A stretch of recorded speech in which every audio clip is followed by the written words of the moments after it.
কাজাখস্তানে বিমান বিধ্বস্তের ঘটনায় বড় ধরনের হতাহতের আশঙ্কা করা হচ্ছে। বিমানটিতে ক্রু মেম্বার সহ ৬৭ জন যাত্রী ছিলেন। দুর্ঘটনার পর এখন পর্যন্ত ৩২ জনকে জীবিত উদ্ধার করা হয়েছে।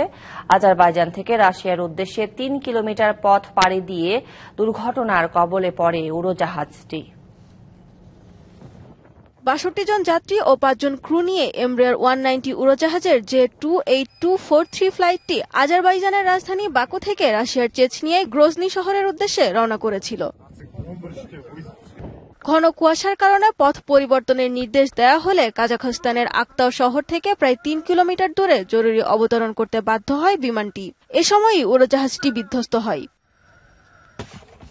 সামাজিক যোগাযোগ মাধ্যমে প্রকাশিত ভিডিওতে দেখা গেছে মাটিতে পড়ে যাওয়ার সঙ্গে সঙ্গে উড়োজাহাজটিতে আগুন ধরে যায়। দেখা যায় ঘন কালো ধোঁয়া উঠতেও। রাশিয়ার বেসামরিক বিমান পর্যবেক্ষক সংস্থা বলছে, উড়োজাহাজে পাখির দল আঘাত করার পরই জরুরি অবতরণের সিদ্ধান্ত নেন পাইলট। এ ঘটনায় শোক প্রকাশ করেছেন রাশিয়ার প্রেসিডেন্ট ভ্লাদিমির পুতিন।